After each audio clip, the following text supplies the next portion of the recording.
똑같이 오미크론 얘기로 말씀을 좀 드렸지만요. 똑같이 주식시장도 그렇게 봐야 되지 않을까요?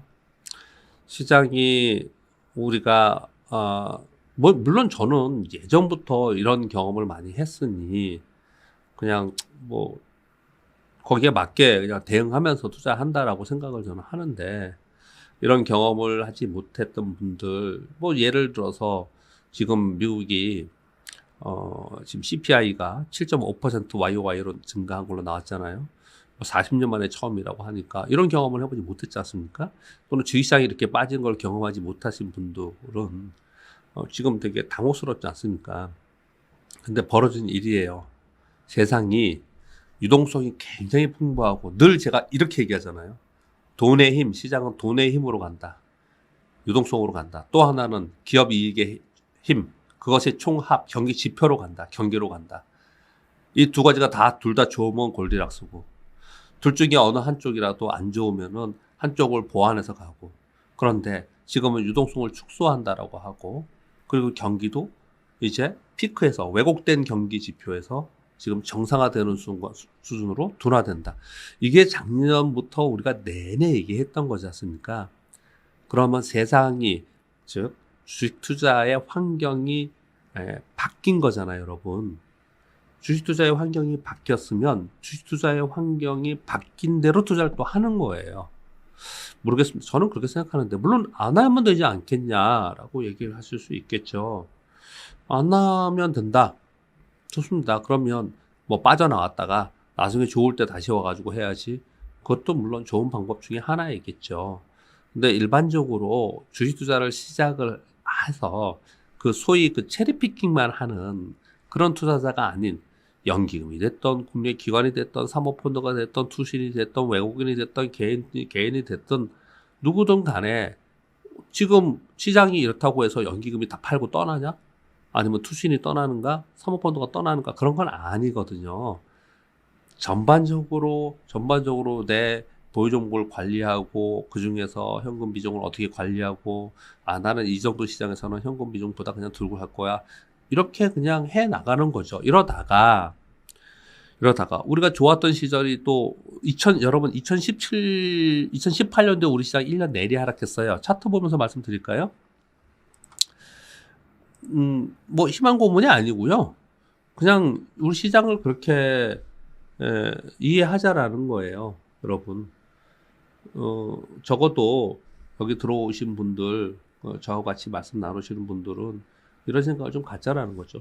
뭐 내가 지금 손실이 나가지고 힘들어. 그런데 그 힘든 것 때문에 내 삶이 힘들면 안 된다. 이런 말씀을 좀 드리려고 하는 건데요. 이런 거예요. 이제 코스피 지수에 제가 월봉을 한번 볼게요. 여러분 화면 한번 볼게요. 이렇게 해서 또 보면요. 우리 2008년도에 글로벌 금융위기를 겪었지 않습니까? 엄청나게 1년 동안 힘들었어요. 그러나 원위치했습니다. 원위치했어요. 그러면 일단 전체적으로 얘기를 할게요. 그리고 남유럽 피그 수가들 디폴트라고 하면서 그 1년 또 힘들었어요. 그래서 다시 올라와서 박스권에 있었습니다. 가장 최근에 2017년도에 대세 상승이 있었고요. 2018년도 1년 내내 하락했어요. 2019년도에는 1년 내내 하락은 안 했고 내려왔다가 약간 올라오긴 했지만 그래도 고생스러웠습니다. 그리고 팬데믹 맞은 거거든요. 이 2018년이 굉장히 중요합니다. 2018년도하고 올해가 비슷하지 않겠냐라고 얘기를 하는 거예요. 왜요? 이때가 미국이 금리 인상하고 그리고 양적 긴축을 하던 시기였단 말이에요. 요거랑 비슷할 거라고 지금 그러는 거거든요. 그러면 이렇게 내일이 2년, 3년 계속 빠졌냐는 거죠. 그렇지 않았습니다. 그러지 않고요. 또 다시 시장은 언제 가냐시 또 가는 시장이 또 나타나는 거죠. 그래서 항상 내가 어떤 종목에 투자를 하느냐, 어떤 기업에 투자를 하고 있냐는 거죠. 그리고 내가 레버리지 쓰지 않고 내가 어떤 자금으로 투자를 하고 있느냐, 이게 중요한 것이죠. 제가 왜 이런 표현을 드리냐면요. 지금 와서 이 와중에 지금 현금화 해야 된다, 또는 여기서 내가 어떤 전략을 가져갈까, 이런 것들도 굉장히 중요하겠지만, 그런 것도 중요하겠지만 제가 걱정하는 부분은 뭐냐면 제가 앉아서 일주일 동안 제가 이 증권맨으로 증권회사에 입사해서 휴가를 3일 이상 쓴 적이 없는데 일주일 동안이라서 가장 긴 시간 동안 있었던 것 같아요. 그래서 이런저런 책을, 영화도 많이 봤지만 책을 좀 봤어요. 이렇게 보면서 그런 생각이 들더라고요. 요번에 지난번에도 말씀드린 것처럼 제가 요번에 봄에 준비를 해서 주식 투자가 뭐 기초 분석 그리고 기본적 분석 이것만 갖고 우리가 열심히 공부하면 돈을 벌면 좋을 텐데 그렇지 않잖아요. 그렇지 않은 요인들이 굉장히 많고 비정상적인 수급 요인, 왜곡적인 현상이 많이 발생되는데 이런 것들에 대해서 내가 어떻게 대처하고 나는 어떤 전략을 가져갈 것이냐, 나는 어떤 마음가짐으로 주식 투자를 대할까 이런 심리서를 지금 하나 쓰고 있어요. 그런데 그런 의미에서 말씀을 좀 드려보면요. 이런 거예요. 지금 이렇게 빠진 상태에서 지금 내 평가 금액이 내가 1억을 투자했는데 2천만 원 손실이 났어요. 뭐 어떤 분은 1,000만 원 손실, 어떤 분은 2천만 원, 어떤 분은 3천만 원 손실이 날 수 있겠죠. 물론 제가 감히 지금 그 얘기를 못 하고 있지만 이게 30% 이상 내려가서 40%, 50% 되면 복구하기가 힘들어요. 그거는 힘든 건 맞아요. 그러나 한 뭐 20% 정도 수준? 이 정도는 주식시장은 언제든지 복구가 되거든요. 빠른 시간에 복구가 되거든요. 그래서 그 정도 수준을 유지하면서 빠질 때는 내가 관리를 하는 게 또 굉장히 중요한 것 중에 하나이거든요. 근데 제가 지금 궁극적으로 말씀드리고 싶은 건 뭐냐면요. 그런 주식 투자 때문에 내 일생이 불행하고 주식 투자 때문에 내 본업의 일이 뭐라고 표현할까요? 일을 잘 해내지 못하고 또는 뭐 심지어 조금 심하게 얘기하면 내 심리적 불안이 생기고 가정적 불화가 생기고 이러면 안 되는 거잖아요. 그러면 안 되는 거잖아요. 그래서 이런 말씀을 좀 드리는 겁니다. 결국은 내가 어떤 기업을 가지고 있느냐가 문제인 거고요. 다시 올라옵니다. 다시 올라온다라는 걸 생각하고 그냥 좀 기분이 안 좋아. 지금은 그런 시기 구간에 들어갔어. 주식시장 환경이 그래. 일단은 그렇게 전제하고 지금 시장을 보자. 이 말씀을 좀 드리려고 하는 겁니다. 물론 지금 제가 이렇게 서두에 말씀드렸는데 동의하지 않으시는 분들도 있을 수 있겠죠. 일단 지금 긴축 구간으로 들어갔으니까 야 이거 한 1년 동안 고생하는 거 아니에요? 이렇게 말씀하실 수 있잖아요. 그런데 지금 낙폭을 보세요. 3,300포인트에서 2,740포인트까지 와 있지 않습니까? 지금요. 이렇게 와 있잖아요. 저는 만약에 이게 돈다면 단기적으로는 시장이 언제쯤 다시 한번 돌아설까라고 생각해 본다면 일단 첫 번째 신호는요. 다음 주에 2월 14일 날 MSCI 리밸런싱이 있죠. 여기요. 요게 2월 중순에 한번 있는 거고요. 그리고 3월 선물호선 동시 만기. 왜냐하면 지금 외국인들이 매도 포지션을 취해놨단 말이에요. 어제 외국인들이 우리나라 주식 되게 많이 샀죠. 선물도 사고. 그거 왜 그런지 설명을 좀 드릴게요. 잠깐요. 볼게요. 그게 왜 그러냐면요. 선물 옵션에 각 투자 주체별 매매 동향이라는 게 있어요. 요걸 이렇게 기간으로 가서 선물 옵션은 3, 6, 9, 12에 동시 만기지 않습니까? 그러면 12월 둘째 주 목요일이 9일이었기 때문에 12월 11일서부터 해서 이렇게 딱 해놓으면은 외국인들이 지금 3월물의 포지션을 얼마큼 갖고 있냐. 6월물은 별로 없어요. 3월, 6월, 9월, 12월로 끊어서 간단 말이에요. 얼마큼 갖고 있냐를 보면 지금 현재 보면 4만 1,000계약의 매도 포지션을 가지고 있어요. 근데 제가 여러분도 3%도 보시잖아요. 이게 그저께 보니까 5만 4천 계약까지 이걸 가더라고요. 5만 4천 계약까지. 즉 외국인들이 5만 계약 이상을 잘 가져가지 않아요. 왜 그럴까는 사실 명확하지는 않은데요. 5만 계약이 약 한 5조 정도 되는 것 같아요. 5조 정도. 5조 좀 안 되는 것 같아요. 그러니까 외국인들이 우리나라 시장에서 네이키드로 하방 공격의 개념보다는 이 선물을 해지하면서 가는데 약 5조 정도를 가지고 운영을 많이 하는 것 같아요. 그래서 5만 계약 정도가 넘어서면 다시 환매를 해요. 그러면서 프로그램 매수가 들어오면서 시장이 반등을 주고 또 다시 내려가면은 오늘 지금 보면 4만 1천 계약이잖아요. 그럼 오늘은 지금 5만 계약 아래 떨어졌기 때문에 외국인들이 선물 한번 볼까요? 선물을 사지 않을 거라고요, 공격적으로. 지금 오늘 보면은 오늘 지금 450계약만 지금 거래가 하고 되고 있잖아요. 어제는 이게 굉장히 많이 이제 매수를 했단 말이에요. 이렇게 외국인들이 일정 정도의 수준까지 이게 매도 포지션을 취해 있다라는 거예요. 그래서 그 이상은 더 이상은 많이 안 가고 또 환매하고 이익 실현하고 또 매도하고 이익 실현하고 이러고 있다라는 거거든요. 그럼 이게 언제 끝나느냐? 물론 시황에 중대한 이벤트가 발생이 되면 그때 얘들의 포지션을 바꾸겠죠. 그렇지 않습니까? 그런데 지금 그렇게 바꾸지 않고 있다라는 거예요. 계속 매도했다가 이익 실현하고 매도했다가 이익 실현하고 이러고 있다라는 거거든요. 그렇기 때문에 이들이 매도를 계속 공격적으로 하고 있을 때는 시장이 계속 하락을 하는데 지금은 매도했다 이익 실현하고 매도했다 이익 실현하니까 등락의 변동성이 생기는 거예요. 또 한 가지는 뭐냐면요. 이런 걸 여러분들 공부하지 마세요. 지난번에도 말씀드렸지만 공부를 하지 마시고 그냥 들어보세요. 외국인들이 지금 이제 어제 이 콜옵션 그 옵션 만기였잖아요. 어제가. 그렇죠? 그러니까 이제 끝나갖고 이게 뭐라고 표현할까요? 미결제약정이 많지 않은데 지금 이제 3월물 미결제약정을 이제 쌓아갈 거라고요. 근데 외국인들에 봤더니 콜옵션을 산다는 얘기는 그 가격 이상으로 올라가면은 나는 이익이야 하는 지수예요. 콜옵션을 강력하게 매도를 한다는 얘기는 요 가격 이상은 안 올라갈 거야. 이렇게 해서 방어하는 거고요. 풋옵션은 어떤 가격 이에서 풋옵션을 많이 사고 있다는 거를 그 밑에 아래로 떨어질 거야. 이렇게 하고 있는 거예요. 그걸 가지고 계산을 제가 해보면서 여러분께 말씀을 드렸던 건 뭐냐면 공교롭게도 그걸 가지고 차트를 보면서 봤더니 일봉으로 봤더니 그 포지션이 어디에 돼 있냐? 2890포인트에 해놨더라고요. 근데 2890포인트가 딱 여기에요, 여기.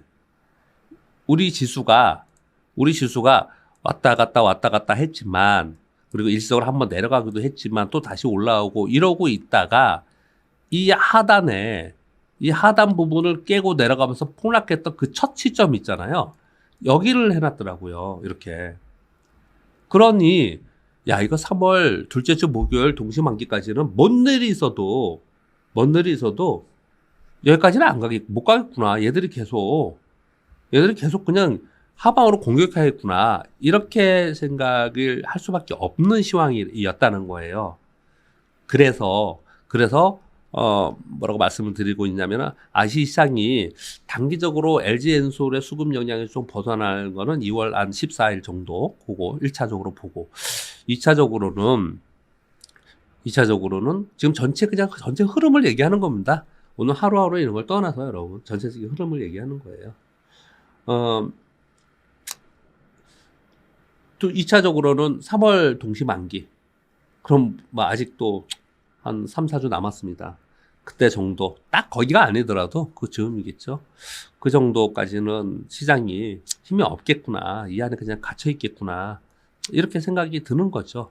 그러니까 지난번 저점 라인에서 여기 있었던 지금 나스닥이 똑같습니다, 여러분. 나스닥 보면요. 저점 내 13,094포인트 한번 이건 여러분께 자세히 설명을 드렸어 지난번에요. 이 라인까지 한번 갔었고 이중 저점을 찍었어요. 그래서 나스닥은 1차 매수 신호가 됐다 이렇게 말씀드렸습니다. 그리고 나서 여기를 14,500포인트를 요번 돌파 시도 하다가 오늘 새벽에 끝난 시장에서 실패해 버렸습니다. 이게 만약에 위로 올라갔으면 우리 시장이 아마도 분위기는 사뭇 좀 달라졌을 거예요. 그렇지만 뭐 세지 못하더라도 좀 달라졌을 거예요. 그런데 이제 실패해 버렸단 말이에요. 그러니까 이제 오늘 시장이 다시 힘을 잃고 뭐 이런 현상이 나타나는데 생각을 해보세요. 나스닥이 이 안에 있지 않을까요? 못 벗어날 거예요, 아마. 그래서 제가 우리 3%에서 그 얘기 했지 않습니까? 지난번 저점 라인 13,000포인트. 그리고 급락했던 구간 14,500과 14,750. 이 안에서 변동폭을 주면서 왔다 갔다 하다가 그러면서 최초에 하락했던 변동성 이것을 시장이 반영을 하고 이제 변동성을 줄이는 구간으로 들어가는 거예요. 그러다가 이제 3월 FOMC 회의가 나와요. 그쵸? 이런 식으로 가겠죠. 그렇게 우리나라를 보면은 우리나라도 지금 3월 둘째 주 목요일까지는 상당히 막혀 있으니 이 안에서 있겠구나 그냥 이렇게 생각이 좀 든다라는 거죠. 이게 이제 두 번째예요. 지금 무슨 말씀을 드리고 있냐면 여러분 지금 맥락에서 벗어나지 말자고요. 그냥 제가 오늘 시황 얘기 이런 걸 하기 전에 이게 도대체 언제까지 기다려야 되느냐? 어? 도대체 언제까지 기다려야 되느냐? 어떻게 이걸 해야 되느냐? 언제까지 좀 참고 있어야 되냐? 그리고 내가 들고 있다면 그냥 들고 있는 걸 언제까지 있어야 되냐? 이런 생각을 해본다는 거예요. 그러니까 단기적으로는 2월 14일과 그리고 3월 둘째 주 목요일 요게 되게 중요한 거고요. 중요한 거고 조금 더 길게 보면 아까 제가 월봉보다 그 얘기했잖아요. 이렇게 얘기했잖아요. 시장이 뭐 이게 계속 작년 6월부터 빠졌는데 뭐 지금 벌써 2월 아닙니까? 이게 뭐 1년, 2년 동안 계속 빠지느냐 그렇지 않는다라는 거거든요. 그러면 이제 반등을 주고서 또 다시 자기 자리를 찾아가는 또 물론 정상화되는 정상적인 흐름이 될 건데 그것이 박스권이든 뭐 다시 추세 전환 상승이든 어떤 간에 그렇게 될 건데 그런 거는 언제쯤 될까라는 거예요. 여러분은 어떻게 생각하세요? 그게 언제쯤 될까? 저는 그거는 어떻게 생각을 하냐면요. 이런 거예요. 2018년도하고 비슷하다고 그렇게 말씀을 드렸잖아요. 2018년도에 미국을 한번 볼게요. 2018년도에요. 이거 근데 설명을 여러분께 다 드렸던 건데요. 얘들이 이제 월봉을 보고서 말씀드릴게요. 이때 어떻게 움직였냐면요. 그 전에 금리 인상한다는 예고가 전에부터 있었어요. 그래서 테이퍼링을 한다고 했다가 2015년도에 했어요. 그래서 2015년도에 흔들리다 테이퍼링은 별거 아니야. 이건 별거 아니야. 그래갖고 시장이 다시 상승했어요. 2017년도에. 근데 2018년도에 금리 인상, 2017년 12월에 했죠. 금리 인상을 한다고 하니 시장이 푹 빠졌다가 반동 줬다가 또 QT 양적 긴축을 한다니까 툭 빠졌다가 반동 줬다가 이랬단 말이에요. 물론 그때는 지금이랑 다르다. 어떻게 과거랑 똑같냐. 늘상 하는 얘기긴 하지만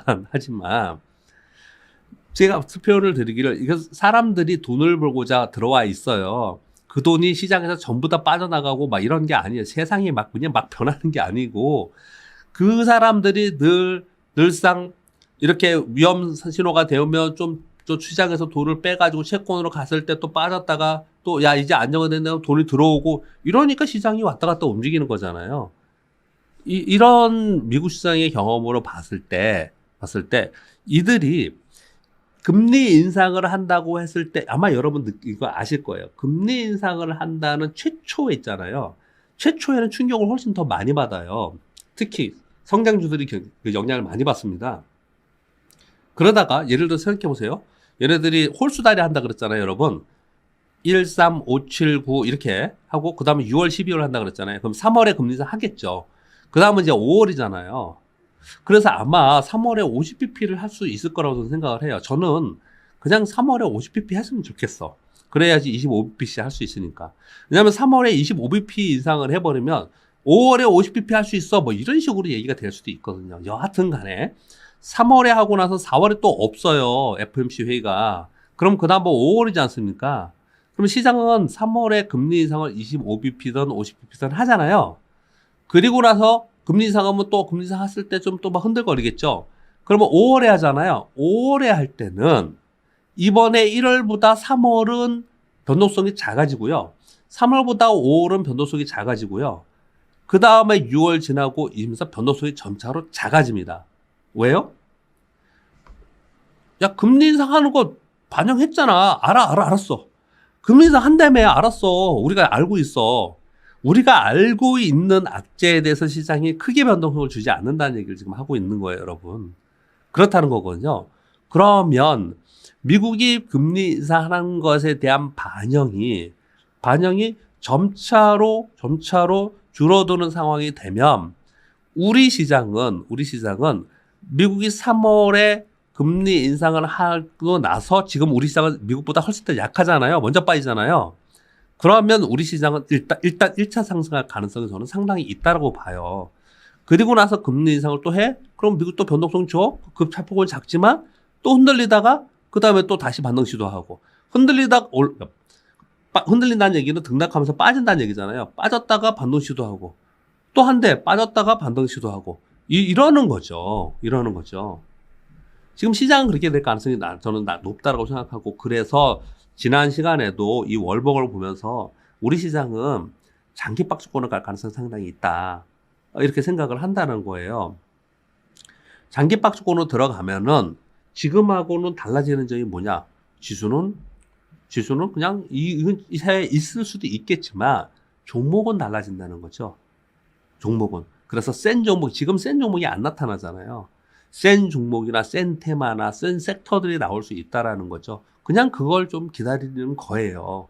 전반적으로 볼 때 가장 중요한 건 3월에 선물에서 동시 만기와 미국의 3월에 FOMC 회의이기 때문에, 그리고 나서는 지금 시장이 막 그것을 막 반영하면서 변동성을 주고 있기 때문에, 그리고 나서는 그 변동성은 더 줄어들 것이라고 보고 있는 것이고요.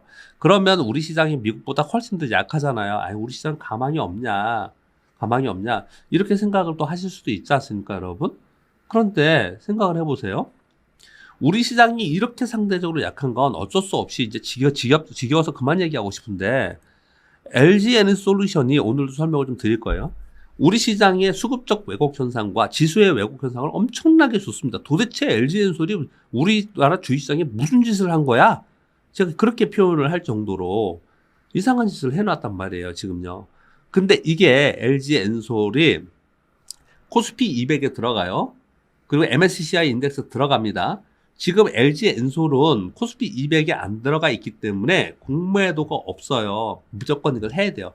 저는 어떻게 생각하냐면 LG 엔솔에 악담하는 건 아니고 이거 갖고 계신 분들도 있겠지만, 여러분, LG 엔솔이 코스피 200에 들어가면은, 그러면 이거는 공매도 가능 종목이 되잖아요. 그러면 그 주식 기업이 나빠서가 아니고 외국인들은 어떻게 해요? 삼성전자 공매도 하잖아요. 아무리 좋은 주식이라도 공매도 하지 않습니까? 공매도를 할 거라고 해요, LG 엔솔은. 그러면 LG 엔솔이 지금 시중에 유통 주식이 많지 않은데 이거를 편입을 해야 되니까 이게 수급적 왜곡 현상이 발생이 된 거예요. 근데 공매도가 가능해져. 그러면 공매도와 매수가 같이 충돌하면서 적정 가격으로 수렴하면서 이제 변동성이 줄어들 거라는 거예요.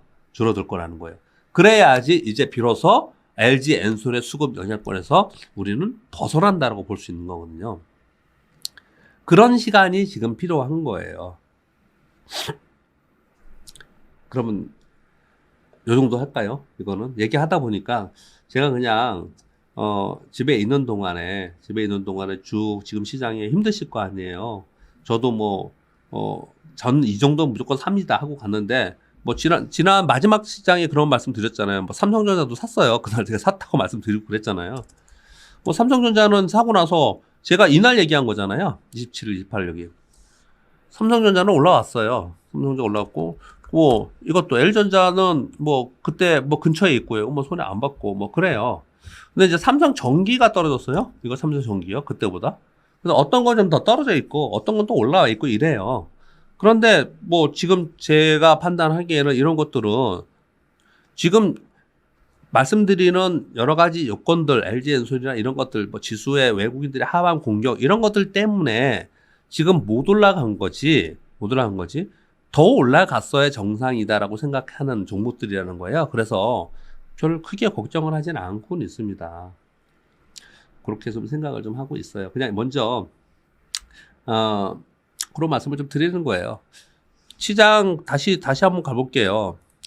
이게 월봉입니다. 월봉이에요. 우리가 항상 이랬어요. 왜냐면 이런 경험을 안 하신 분들한테는 제가 이렇게 말씀드리는 거예요. 위로가 아니고 글로벌 금융위기 때 있잖아요. 미국의 글로벌 리먼 브러더스 부도 났을 때, 그때 2000에서 반토막까지 이렇게 폭락했잖아요. 이때 전 세계 유수의 그루들 학자들이 다 뭐라 그랬냐면, 미국은, 그리고 전 세계 시장은 향후 10년간 회복하기 어렵다 그랬어요. 미국의 경우에 향후 10년간, 향후 20년간 회복하기 어렵다 그랬어요. 1년 만에 회복했어요. 1년 만에 회복했습니다. 우리나라 외환위기 때는 한 2년 빠졌죠. 왜 우리나라 외환위기 때 2년 빠졌어요. 1997년 12월에 외환위기 맞았거든요. 근데 사실은 그해 봄부터 한보 사태 나면서 빠지기 시작을 했거든요. 그러면서 97년 12월에 외환위기 디폴트 선언을 했으니까 그리고부터 1998년까지 빠졌거든요. 1년 반 빠졌어요. 그리고 곧바로 277에서 1000까지 올랐습니다. 1년 반에서 2년 정도 이렇게 빠지는 아주 중대한 상황에서 이런 일이 벌어졌다라는 거예요. 근데 지금 이거 빠지는 거는요. 지금 이거 빠지는 거는 이 코로나 바이러스로 인해서 비정상적인 급등을 한 게 있었고요. 그것을 정상화하는 과정 속에서 빠지는 거고 그 정상화하는 과정 속에서 금리 인상을 하는 거고 금리 인상을 하고 양적 긴축을 하는 과정 속에서 주식시장은 돈이 빠져나가니까 그만큼 더 내려오는 거고 그만큼 내려오고 있는 거예요. 지금요. 그거 외에 다른 것들이 예전에 글로벌 금융위기나 또는 우리나라 외환위기나 이런 위기 상황이 지금 닥친 건 아니라는 거죠. 그냥 그 정도 수준으로 저는 생각을 하고 있어요. 근데 또 이렇게 또 걱정이 많으신 분들은 또 이렇게 얘기할 수 있겠죠.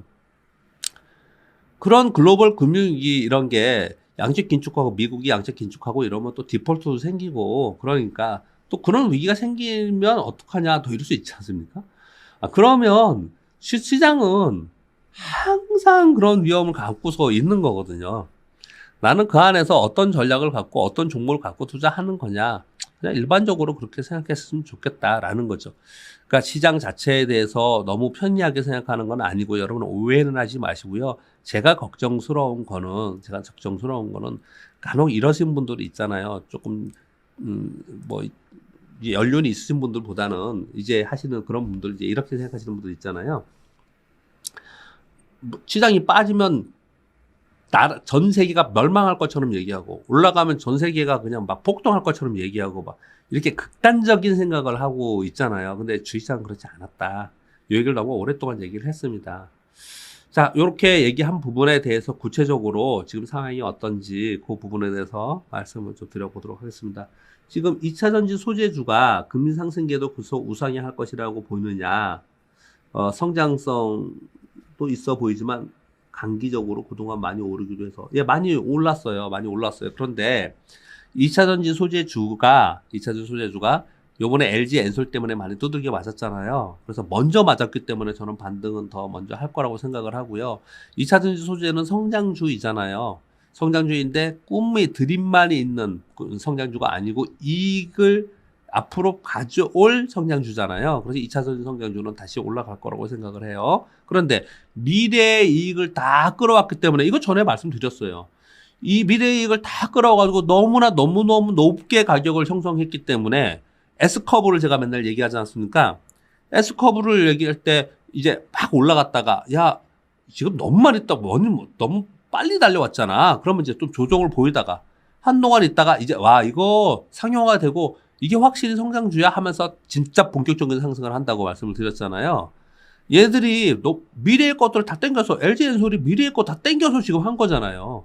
시가총액이 110조인데 올해 영업이익이 1조면은 멀티플이 지금 100배 아닙니까 이게. 그렇잖아요. 그러니 100배 미래의 것들을 다 땡겨서 했는데 금리 인상도 하고 그러니까 야 이건 아닌가 봐. 이러면서 이제 이 고퍼주들이 빠진 거잖아요. 근데 그 고퍼주 중에서 실제로 이익이 나는 종목들은 우리가 고생을 시킬 뿐이지 다 상승할 거라는 거죠. 저는 그렇게 보고 있는 거죠. 지금 오늘도 2차전지 많이 빠지는 거는 여러분 LG엔솔이 MSCI에 지금 이제 비율 조정 이제 막바지에 들었어요. 이제 해야 돼요, 얘들이요. 이제 그러고 있기 때문에 이렇습니다. 네. 그렇게 하고 텍스트로 가서 지금 한 걸 쭉 설명을 한번 이제 정리해서 말씀드려볼게요. 자, 주간시장 볼게요. 오늘 아침 새벽까지 나스닥은 0.6, 다우가 0.4, S&P 500 0.28%. 그러니까 무슨 표현이에요? 급락했다가 반등을 주었다가 2주간은 반등을 주었고요. 이번 주에는 그냥 강보합권에서 왔다 갔다 오늘 빠졌기 때문에 그런 흐름이 나타난 것이고요. 가장 중요한 특징은 뭐냐면 유가가 계속 올라오고 있다는 부분. 유가는 또 물가에 영향을 많이 주고 또 물가가 CPI가 7.5%까지 오르다 보니까 야 이러면은 금리 인상 빅스텝으로 빨리 하지 않을까? 야, 그러면 10년 만기 국채 수익률에 따라서 올라가겠죠. 10년 만기 국채 수익률이 올라가다 보니까 그러면은 고포주들은 하락을 하고 이런 현상이 벌어졌다는 거죠. 그럼 사실은 근데 제가 이제 어떤 특히 3프로 같이 매일 방송하는 데서 이런 얘기를 제가 안 하거든요. 이제 제 경기의 순환이라든지 경기 지표 이런 얘기를 안 해요. 또 어떤 분들이 그러더라고요. 맨날 시장의 수급 얘기나 하고 이런 얘기나 하고 거의적 관점에서 얘기를 안 해준다고 안 한다고 하면서 절 폄하하더라고요. 근데 왜 안 하느냐? 우리 다 알잖아요, 여러분. 아는 거 아닌가요? 그러니까 아는 거 빼고 얘기하는 거예요. 아는 거 빼고. 특징적으로 뭐가 변화가 생겼냐를 보는 거죠.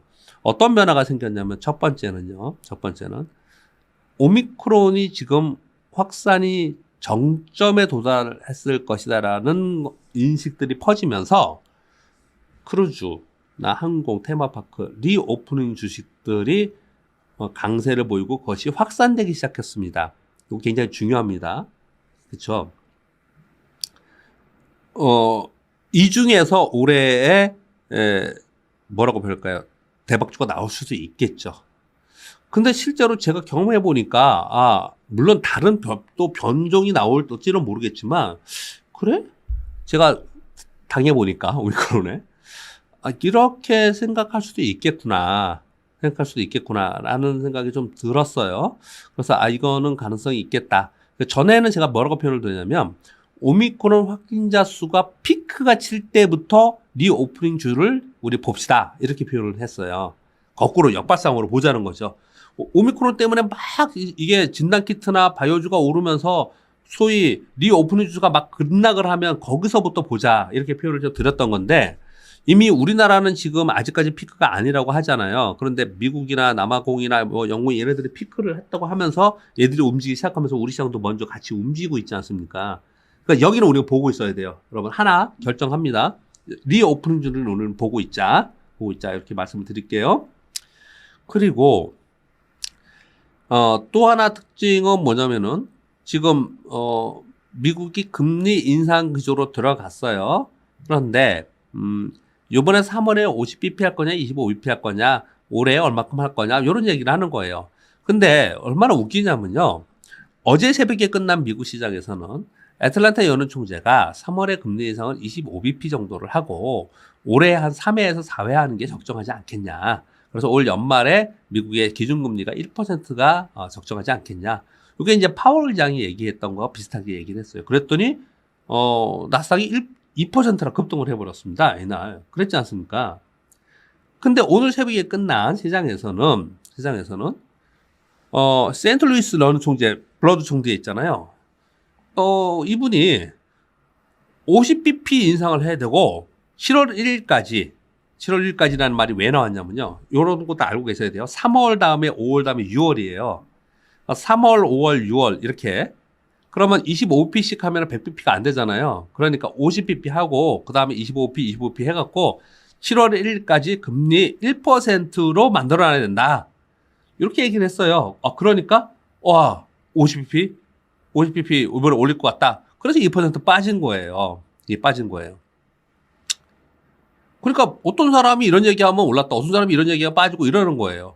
그러니까 우리는 이들의 얘기 때문에 어떤 때는 어저께는 2% 올랐고 오늘 새벽에는 2% 빠지고 이래서 오를 때는 이제 저점 찍었구나. 빠질 때는 역시 안 되는구나. 이러지 말자라는 거예요.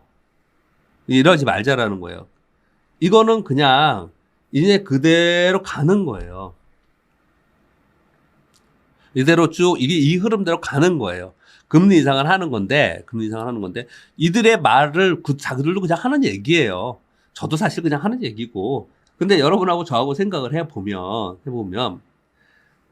이거는 50bp 하거나 25bp 하거나 이거는 뭐로 결정하는 거예요, 여러분? 뭐로 결정하는 걸까요? 뭘로 결정할까요? 저는 그냥 50bp 하고 그 다음에 25bp 했으면 좋겠는데. 근데 이 결정은 뭘로 또 이 사람들이 말을 바뀔까요? 맞아요. 물가예요. 인플레이션입니다. 인플레이션이 작년에 딱 1년 전에 1.5%였어요. 상승폭이. 그런데 작년에 5월인가 6월에 5% 갔고요. 딱 1년 만에 7.5%까지 갔습니다. 이게 요번에 CPI가 7.2% 또는 7% 정도로 좀 둔화되지 않겠냐고 시장이 컨센이었는데 7.5%로 발표가 됐잖아요. 왜 이렇게 됐습니까? 왜 물가 이렇게 많이 올랐습니까? 갑자기 또 바뀌었잖아요. 왜 그랬어요? 오미크론이 정점이었지 않습니까? 1월에. 오미크론이. 아니, 그렇게 생각을 해보면, 결국은 만약에 오미크론이 정점을 찍고 이제 정말로 리오프닝이 된다, 포스트 코로나가 된다 하면 둔화되지 않을까요? 잘 모르겠어요. 그냥 여러분하고 저거 생각할 때, 그냥 우리 상식의 수준에서 생각을 볼 때, 좀 둔화되지 않을까요? 시간의 문제이지? 그러면은, 이거 뭐 52핀이, 25핀이 뭐 지금 막 싸우지만은 좀 시간 지나서 3월 지나고 나서 첫 번째가 그래서 중요한 거예요.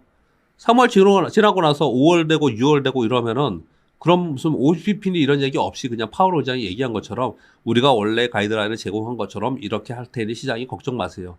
이런 가능성도 있는 거잖아요. 그쵸? 그냥 우리끼리 하는 얘기지만 저 사람들하고 무슨 아주 특별나서 그렇게 얘기를 하는 건 아니거든요. 그들이 보는 지표랑 우리가 보는 지표가 똑같으니.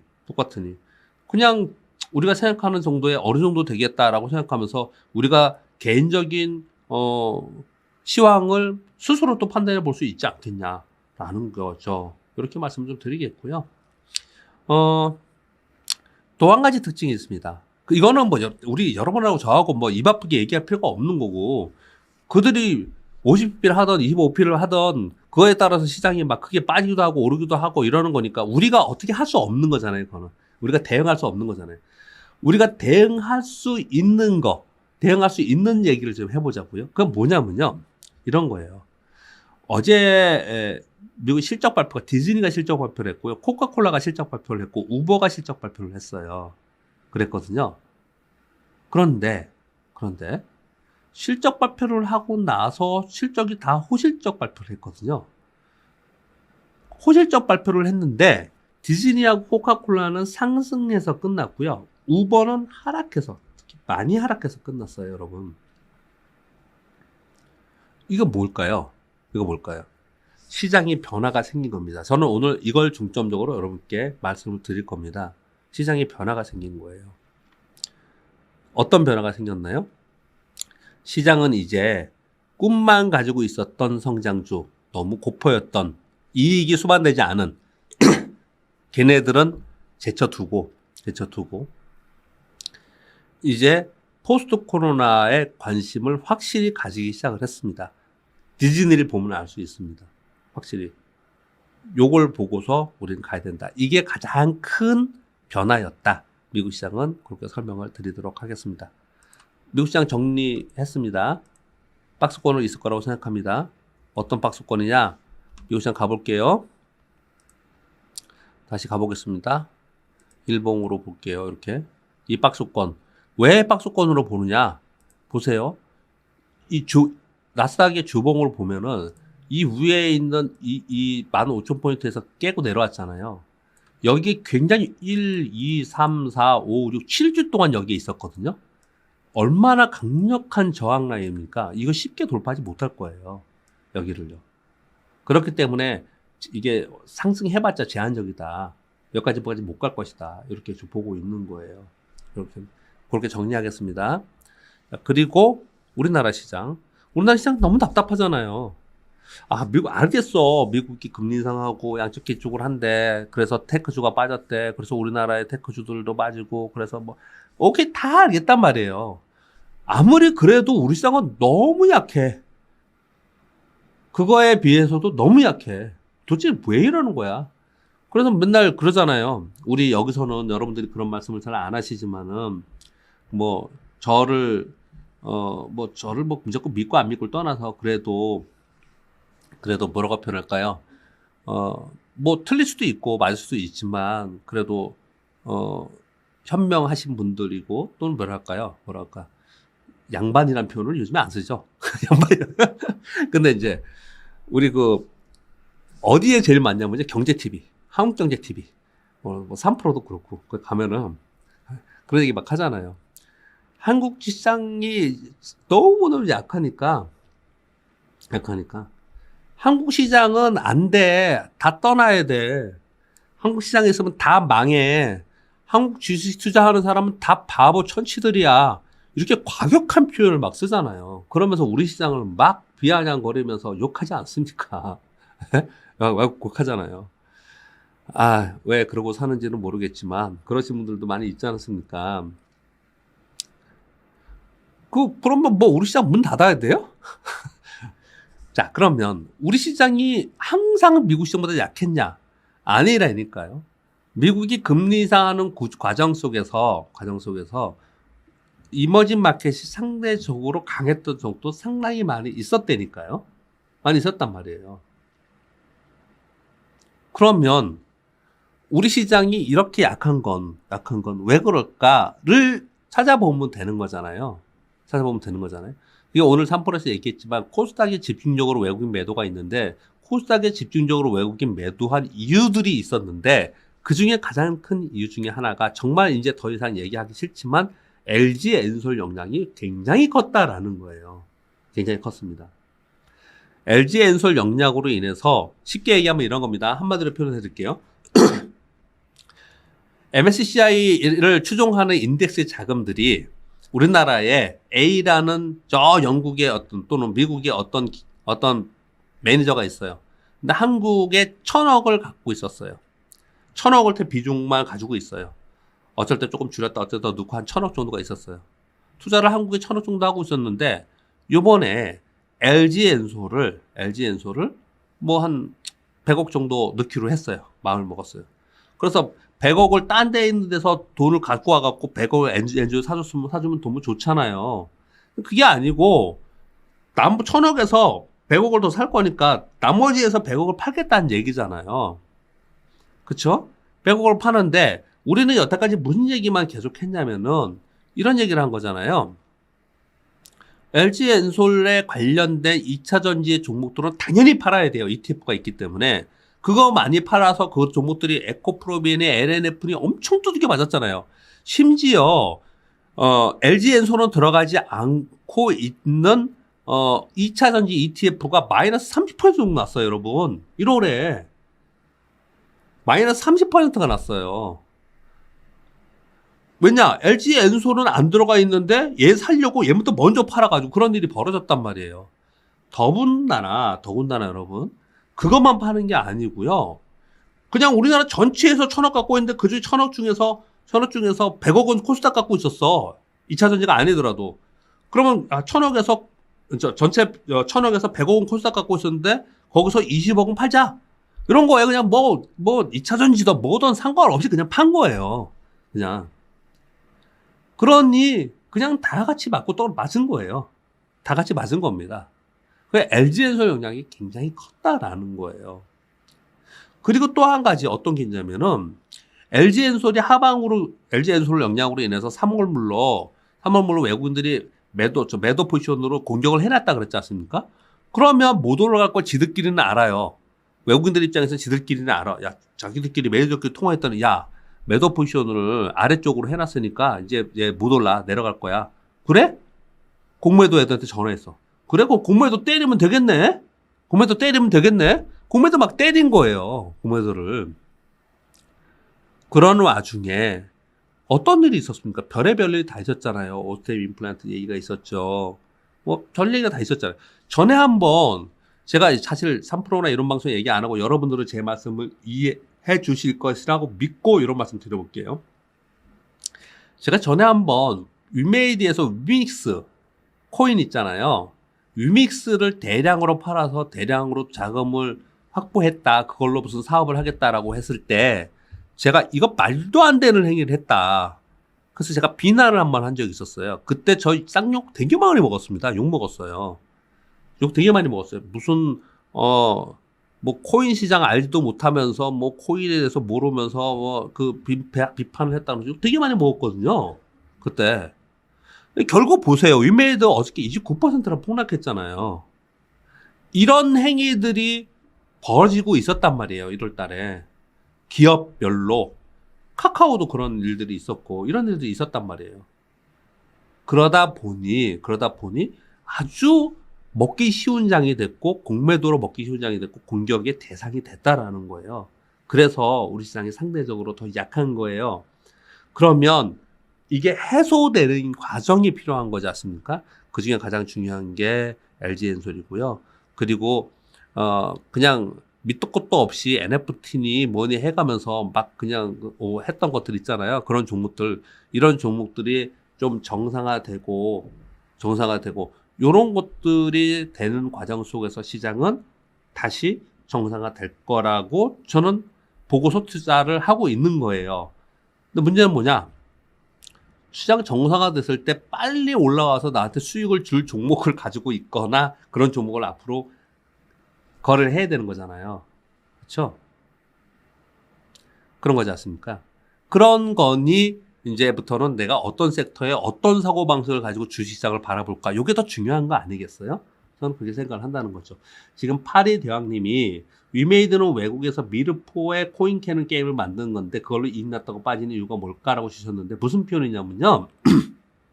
이거 설명하면 시간 너무 많이 기니까 말씀을 좀 드려보면 본업에서는 이익이 별로 안 났는데 코인에서 수익이 많이 나가지고 이런 일이 벌어진 거고요. 그리고 이 코인에서 번 돈으로 본업을 더 활성화시켜서 본업의 이익이 늘어나면 늘수록 코인의 가치가 늘어날 것이다. 이렇게 위메이드가 얘기를 하는 거야. 위메이드만 그러는 게 아니고요. 이더리움이나 아니면 솔라 뭐죠? 그거나 아니면은 비트코인이나 이렇게 몇 가지 빼놓고요. 제도권에서 자산 가치로 인정받는 거 뺀 거의 대부분의 앞으로 나올 코인들은 지금 이 위믹스하고 비슷하게 움직일 거예요. 그렇게 나올 거예요. 코인이. 그렇게 나올 거거든요. 그런데 정말로 그렇게 코인의 가치가 올라갈 수 있는, 즉 본업의 이익이 많이 나는 게 코인으로 연결되어서 코인의 가치가 올라갈 수 있게 이들이 할 거냐가 이제부터 문제인 거예요. 저 그렇게만 답변을 드릴게요, 여러분. 그렇게 말씀을 드리겠습니다. 자, 우리 시장, 제가 쭉 전체적인 시장을 말씀드렸으니까 그렇게 좀 말씀을 드리면서 우리 시장은 또 차트 가서 정리해 드릴게요. 우리 시장은 상대적으로 보면요.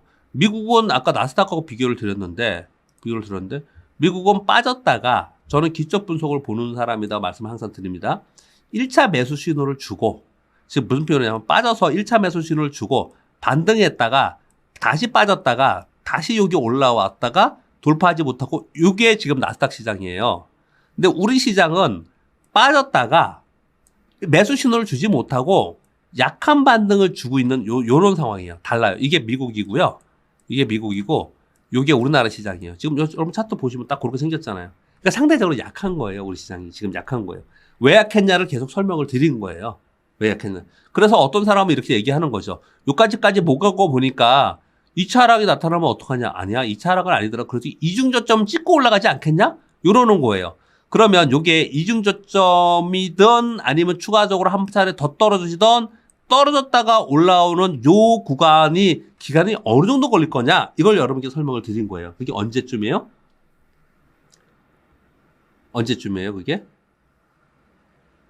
예. 3월 선물옵션 동시 만기 전후가 되지 않을까라고 저는 생각을 좀 많이 하고 있습니다.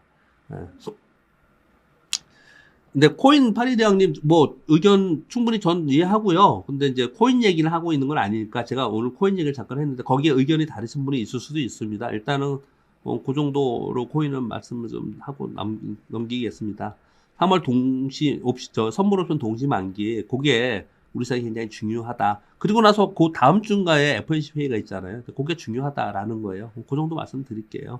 예. 네, 그럼 우리 시장은 요 안에 있을 것이다 라는 거예요. 자, 그러면 이제 주요 이슈 몇 가지 말씀드리겠습니다. 쭉 지금 시간이 꽤 돼가지고 일단 시황 끝내는 정도까지 말씀을 드리려고 하는 거예요. 중소형 반도체 종목을 팔고 대형주 삼성이나 삼성전기를 교체할까요? 꼭 그럴 필요는 없을 것 같고요. 그 반도체 종목이 이익이 나는 종목이면은 저는 반도체 종목은 가지고 있어야 된다고 생각합니다. 가지고 있어야 된다고 생각합니다. 그렇게 보고요. 근데 이제 이런 거예요. 만약에 LG 엔솔 수급 이슈가 끝나면은 곧바로 매수는 삼성전자나 전기나 이런 게 먼저 움직일 가능성이 있죠. 근데 뭐 그렇다고 해서 이걸 다 팔고 일로 가야 되냐 이렇게까지 생각하지 않고요. 반도체 섹터에 있으면 좋겠다 이렇게 좀 말씀을 좀 드리는 거고요.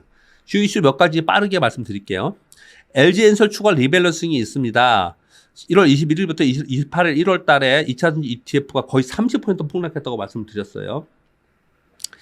2월 9일 날 ETF에 리밸런싱이 있었어요. 그리고 2월 14일 날 MSCI 조기 편입. 이게 다음 주입니다. 다음 주 월요일이죠, 여러분. 다음 주 월요일 날 이게 한 6,900억 추정된다고 해요. 이게 오늘 움직이고 있을 겁니다. 이게요. 그리고 다음 주 월요일 날 이게 있을 것이고, 그 다음에 2월 21일 날 코스피 200 특례 편입 결정이 되면 3월 10일 날 리밸런싱이 되는데 이 3월 10일이 여러분 3월 선물 옵션 동시 만기일입니다. 그래서 요 날짜가 중요하다고 말씀을 드리는 거예요. 이 날짜 근처에 가면은 상대적으로 엔솔 때문에 피해를 입은 쪽이 있잖아요. 이런 쪽에는 좀 좋지 않은 거고요. 좋지 않은 거고. 요 날짜가 되게 중요하다. 오늘 요걸 중요시 여러분께 말씀을 드렸고요. 그 다음에 외국인들이 선물과 공매도 연계해서 하방 공격을 하고 있다. 말씀드렸지 않습니까? 5만 계약 이상으로 막 매도를 해놓으면 다시 판매수하고 이런 식으로 계속 하고 있다. 이렇게 말씀드렸고요. 그 지수가 언제부터를 해놨냐 봤더니 2890포인트더라. 그러니까 2890포인트 위로 막 이렇게 너무 보지 마시고, 물론 지금 뭐 다 그렇게 높게 보시는 분들은 지금 없으실 것 같은데 그렇게 보지 마시고 단기적으로는 아래쪽에 이중 저점을 성통하는지 이런 부분에 더 관심을 갖자.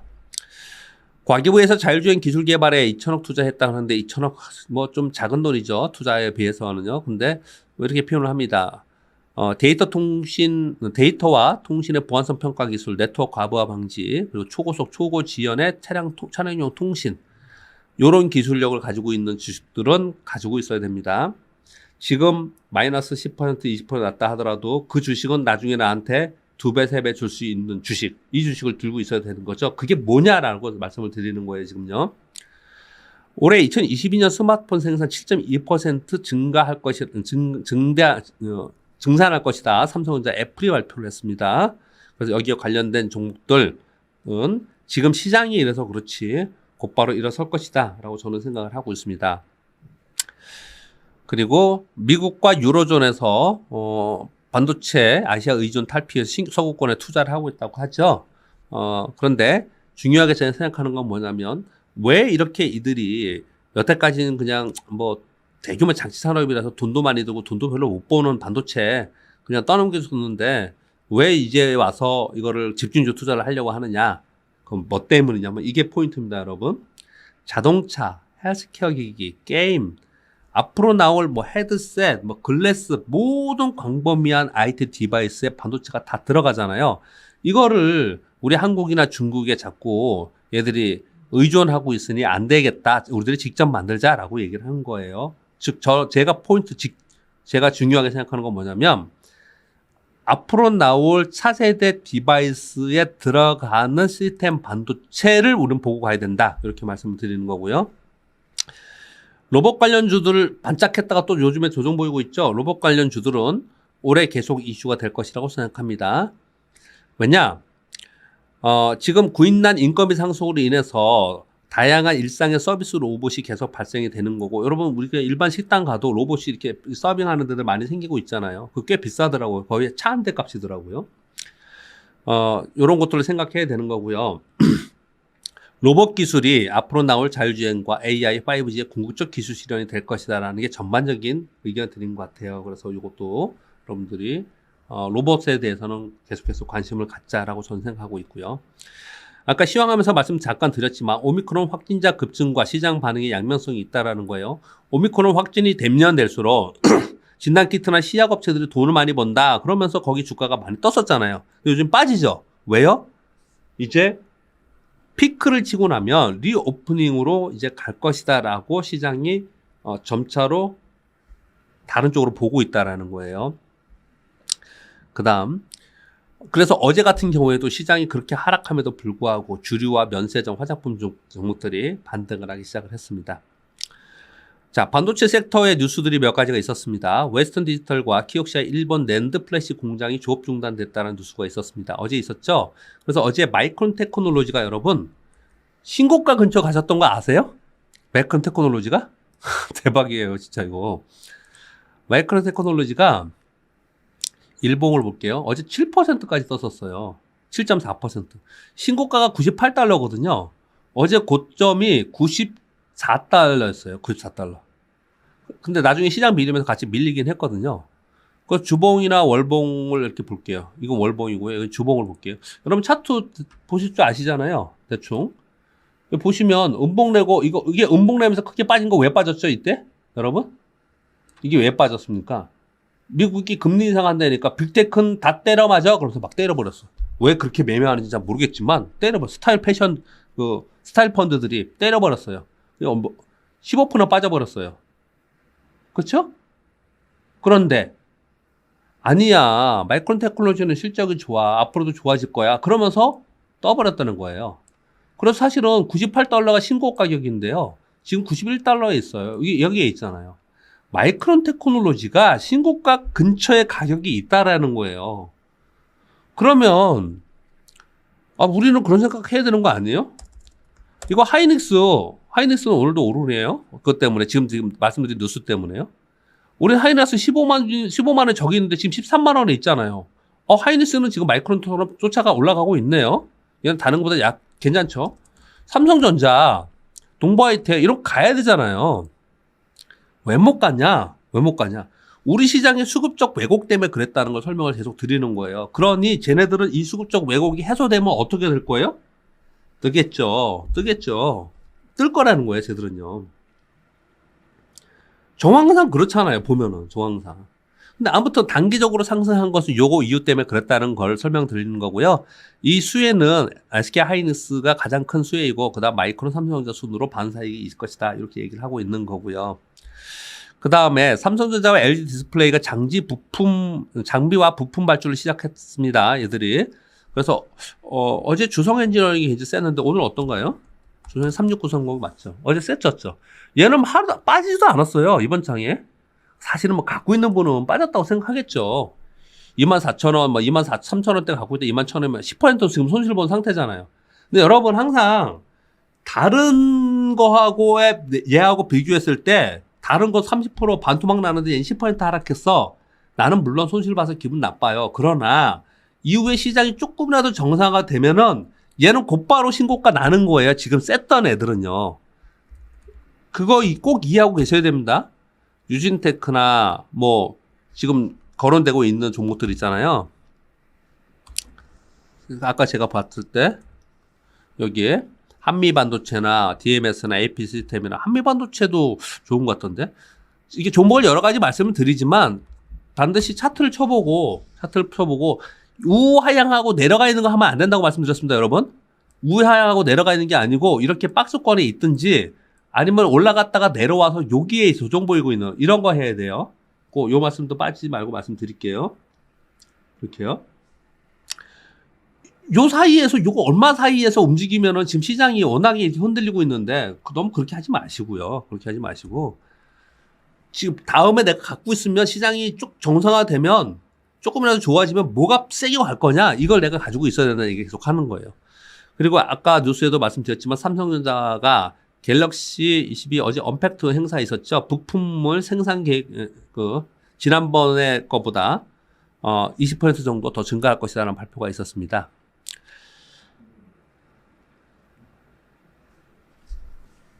자, 그리고 이런 얘기 해볼까요? 월가서 뽑은 지금 사면 안 되는 종목 CNBC에서 발표를 했는데 이런 발표를 했어요. 지금 떨어지는 동안에 사야 되는 종목은 뭐냐? 인텔, 브로드컴 등 반도체를 사야 된다. 이렇게 얘기를 했고 메타 플랫폼, 로지텍 이런 거 사야 된다. 근데 사면 안 되는 종목이 있어. 이거 뭐냐?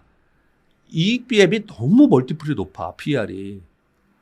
그냥 너무 고성장만 바라보고 왔었어, 그동안에. 이런 거 하면 안 된다는 거예요. 그래서 어제 우버가 빠진 겁니다. 스포티파이, 파이, 플러그 파워, 뭐 이런 거예요. 그런 것들이 대표적인 게 뭐가 있었냐. 뭐, 리비안, 디디, 로빈후드, 오스카헬스, 이런 거 막 70%, 80% 빠졌잖아요. 결론적으로 무슨 말씀드리려고 하는 거냐면 이런 거예요. 시장의 환경이 바뀌었습니다. 어떻게 바뀌었냐. 금리 인상을 하는 환경으로 바뀌었어요. 그리고 포스트 코로나로 바뀌었습니다. 그러니 금리 인상을 할 때 성장주는 다 때려버리고 가치주 가자라는 게 아니고 성장주에서 이익이 있는 성장주, 이걸 지금 한 달 내내 여러분께 말씀드리고 있는 거예요. 이익이 있는 성장주, 멀리 10년 후에 좋아질 거야, 5년 후에 좋아질 거야, 이런 건 하지 말고, 그런 거 하지 말고, 지금 올해의 성장주지만 올해에도 이익이 있는 성장주, 얘네들은 우리가 가지고 있거나 매수하자. 이렇게 얘기하고 있는 거고, 또, 리오프닝, 포스트 코로나 하더라도 앞으로 포스트 코로나가 되면은 이제 이익이 좋아지겠지. 그런데 내년에, 내후년에 좋아질 거가 아니고 올해 좋아질 거. 보수적으로 무조건 이익 관점에서 올해 이익이 좋아지는 거에 가치주이든 리오프닝이든 성장주든 그런 걸 하자라고 얘기를 하는 거예요. 그래서 이런 얘기를 하는 겁니다. 왜? 아니, 반도체나 하드웨어나 얘네들은 올해 이익이 있단 말이에요. 그러니까 얘네들은 사고 올해 이익 없이 그냥 성장만 바라본 거는 하지 말자. 이런 얘기를 하고 있는 거예요. 다음 주에, 오늘 금요일인데 다음 주에 중요한 것은 뭐냐면 생산자 물가지수 나오는 거 하고요. 우리 그 소비자 물가지수 때문에 미국 시장 막 흔들렸잖아요. 그것처럼 지금 생산자 물가지수도 다음 주에 한번 영향을 줄 것이고, 제일 중요한 거는요. 16일 날 1월 FOMC 의사록이 나옵니다. FOMC 의사록. 요게 이제 또 무슨 얘기를 했는가. 지난번에 우리 이것 때문에 1월에 폭락했었잖아요. 그때처럼은 아니겠죠. 당연히 그때처럼은 아니겠지만, 왜냐면 점차로 한 대 얻어 터지면 처음에는 아프지만, 그 다음에 두 번 맞고 세 번 맞으면, 뭐, 그게 그거네. 뭐, 이렇게 되는 거니까. 뭐, 요런 게 있고요. 그래서 투자 대응 마지막으로 말씀드릴게요. 해외 시장 대비 우리나라 시장은 약합니다. 왜? 추세 반전에 확신이 없어요. 차트상으로도 매수 신호가 없었습니다. 이런 일이 벌어지는 거는 3월 동시 만기까지는 LG 엔솔 수급 영향권에 있기 때문에 그렇습니다. 이것을 지들이 컨트롤할 수 있는 외국인들이 선물 시장에서 하방 포지션을 해놓고 공매도를 집중적으로 하고 있습니다. 어제 위메이도 애들이 공매도 한 거 보셨죠? 어마어마하게 때렸습니다. 이들이 지금 하방 포지션을 하고 있으니 이들에 대항하면서 우리가 이길 수 있는 강력한 세력이 개인이든 투신이든 연기금이든 누가 나타나면 되겠는데, 이들이 지금 없으니 어쩔 수 없이 우리는 지금 두들겨 맞고 있습니다. 그러면 얘들이 이 포지션을 푸는 시간이 필요한데 그것이 3월 동시 만기 전후가 되지 않을까. 그때까지는 좀 보수적으로 볼 수밖에 없다라는 게 지금의 상황이에요. 자, 그럼 보수적으로 보는 상황 속에서 맨날 얻어 터지고 이렇게 힘들게 계속 있어야 되느냐. 그냥 있는 건 아니고, 우리 가만히 있자 그러잖아요. 그냥 있는 건 아니고요. 시장이 금리 인상과 포스트 코로나로 바뀌고 있으니 내 종목 항상 말씀드리지만 내가 현금을 새로 갖고 와서 하는 게 아니고 내가 가지고 있는 종목 중에서 금리 인상기에서 견딜 수 있는 성장주, 소위 PEG가 높은 기업, PEG라 하면 만약에 PER이 50배예요. 엄청 고평가죠. 그런데 그로스 성장률이 50배야. 그럼 PEG가 1분이 안 돼. 이런 거 있잖아요. 성장이 높은, 이익 성장이 높은 기업들. 이런 쪽으로 우리 가 있자라는 거예요. 그런 게 뭐냐? 그래서 자꾸 이런 뉴스를 말씀드리는 거예요. 이 주요 이슈 뉴스에서 정리해 볼까요? 뭔가? 보세요. 자율주행, 초고속 초저 지연 통신, 네트워크 소프트웨어, 반도체, 그쵸? 그리고 헬스케어, 자동차, 게임들에 들어가는 시스템 반도체, 그리고 로봇 기술 플러스 자율주행, 그리고 리오프닝, 그리고 휴대폰, 갤럭시 22에 있는 휴대폰, 그리고 LG 디스플레이, 삼성전자에 들어가는 장비 부품, 얘네들은 이익이 나는다니까요. 그런 이익이 나는 데에 있는, 이익이 나야 있는 그런 쪽에 있는 종목들로 내가 그냥 가지고 좀 기다리면 빠질 때 한 2달 동안 한 15%, 20% 빠진 종목이 오를 때는 일주일이면 다 원위치 갖고 신고가 나는 종목들이 많이 발생해요. 아마 이거 많이 경험해 보신 분들은 아실 거예요. 그러고 이 밑에다가 던지면 안 된다라는 거예요. 그리고 포스트 코로나의 이익 성장률이 높은 기업. 이거는 뭐냐면 턴어라운드가 확실히 돼야 되는 종목입니다. 턴어라운드. 무슨 얘기냐면 이익이 감소할 때도 천천히 되고 늘어나는 것도 천천히 되는 데들 말고요. 그냥 한 방에 막 늘어날 수 있는 데 있잖아. 그러면 어떤 데 여행도 그렇게 한 방에 늘어날 수 있겠죠. 항공도 좀 그럴 수 있을 것 같고 그런 데 있잖아요. 그런 데가 더 좋지 않을까라고 생각하고요. 즉 한마디로 결론적으로 말씀드리면 이런 거예요. 먼 미래에 있는 성장주 하지 말자. 먼 미래에 얘 이익 많이 날 거야 이런 거 하지 말자. 올해는 내내 이런 거 하면 안 된다. 그냥 당장 이익이 나는 성장주 안에서 하자. 그리고 포스트 코로나에 관련된 리오프닝 관련주도 이게 리오프닝이 되면 곧바로 이익이 늘어날 종목 그쪽에서 하지. 포스트 코로나가 됐다 하더라도 시간이 많이 걸리는데 이런 데는 우리가 좀 피하자. 이렇게 말씀을 드리도록 하겠습니다. 그럼 시황하고 내가 어떻게 대처하고 여기를 넘어갈 것까지 말씀을 드렸습니다. 지금 시장이 어떻게 됐나 잠깐 볼까요? 아까보다 약간 올라왔네요. 선물 볼까요? 선물 5분봉으로 아까보다 약간 올라왔네. 제가 방송할 때가 여기였지 않았습니까? 여기요. 그거 하는 동안에 약간 올라왔는데 이렇게 올라왔다 지금 또 떨어지고 있어요. 근데 여러분 요거 어떻게 하는 거냐면요. 오늘 내가 사고 싶어. 여러분들 중에 사고 싶은 분 있잖아요. 그러면은 어떻게 하시면 좋으냐면요. 이 거래량 있잖아요. 요 거래량이 이게 큰 거래량이 여기 있었잖아요. 요런 거래량보다 증가하면서 양봉이 딱 나오잖아요. 그러면 이건 다시 잘 안 밀려요. 이런 일이 발생되면. 만약에 사고 싶은 분들은 그렇게 해야 되는 거고, 지금 현재 거래 없이 움직이고 있기 때문에 그냥 등락할 거다라는 정도예요. 지금 선물로 봐서는요. 지금, 어딨나? 관심 종목이 어딨나요? 관심 종목이 지금 시가총액 상위 종목으로 봤을 때, 뭐, 크게 변화는 없네요. 뭐 다시 뭐 올라오고 이런 건 없네. 에코프로비움 올라왔네요. 아까 뭐 빠진다고 그랬더니 LNF가 빠졌구나. 에코프로비움은 또 올라왔네요. 이거 순서가 다를 뿐일 거예요. 에코프로도 올라왔고요. 어떤 게 언제 올라오고 그 다음에 이게 올라오고 이런 식으로 움직일 거예요. 그렇게 보시면 돼요, 여러분. 다원시스도 좀 올라왔네. 다원시스. 요것도 좀 많이 얘기하는 종목이더라고요. 자, 이렇게 해서 시황하고 내가 어떻게 내 종목 관리하고 어떻게 대응할 것인가에 대해서 1시간 10분 1시간 10분에서 말씀을 좀 드렸습니다.